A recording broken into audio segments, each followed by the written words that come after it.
Who would have thought it, hey? Not you, I bet. Not even me, to be fair. But France have two clubs in the quarterfinal of the Champions League this season. It's only the third time in Ligue 1 history that we qualify two clubs for this stage of the competition after 2004 and 2010. And it proves two things at least. One, that PSG and Monaco are doing things right. And two, that French football is maybe not as bad as you English people, and other in Europe as well, think it is. We couldn't imagine at the beginning of that season that we will have two French clubs in the quarterfinal of the Champions League. There's two different cases.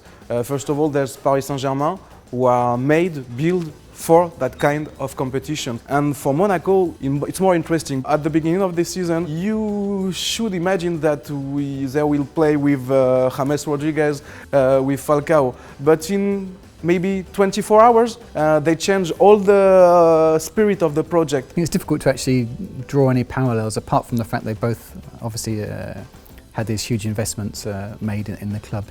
But that's probably where it ends, because Monaco this season started out by selling their best players, didn't they? Whereas on the other hand, PSG were starting the season, as they've gone all the way through the season.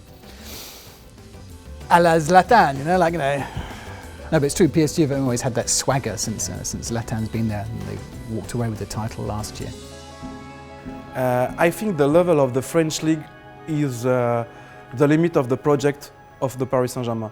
Because every week they didn't have to play in the level they have to play in the Champions League. And sometimes it wasn't the good way of thinking, because they are in big trouble for the French League. I really hoped that when PSG and Monaco both drew in big investors, that this was going to be like a relaunch of French football back to the days of the early 90s. And obviously the hope behind that was that other clubs would draw investors in as well, so that the French League would take off. And even though that hasn't quite happened, the results this season have been a huge boost. We saw new project in Marseille, in Lyon. Marseille is an old project with a new coach who makes special results. And in Lions, there's a more old project because of the financial difficulties of the club. There are parallels to be drawn between what's happening at Lyon today with what happened at Arsenal when they had to build a new stadium. That's exactly what Lyon are doing. So they've had to rein in their finances a bit, tighten the belt. Lyon, of course, won the title 7 years in a row, didn't they? By going out and buying all the best players in the other French clubs.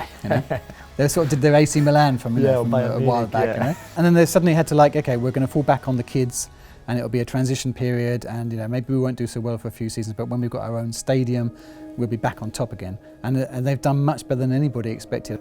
For the next years, maybe if Marcelo Bielsa stayed in Marseille, they will have a team interesting because of the spirit, because of the ambience in the stadium and in the city. And for Lyon, it will be different because there will be a real local team. And it's always interesting to see clubs who can have an identity through their youngsters that they brought through themselves. And it reminds you of, in French football anyway, it reminds people of Nantes. When they had their golden period, it was based around kids that had come up through the system. And obviously for the fans, it's fantastic because you can really identify with the guys, because you've seen them, come through the ranks. So it's exciting, and they do play good football as well, If for French football next year we have Paris, Lyon, Marseille, who are the three big teams in the country, it will be nice. It will be perfect to show how the French Ligue 1 is not as bad as French people say sometimes. Nutmeg Dennis Bergkamp, and I smashed his ball and it went straight in the top corner. And David Seaman did a move, and little Overmars run past me, said, "You are like the Romford Pele."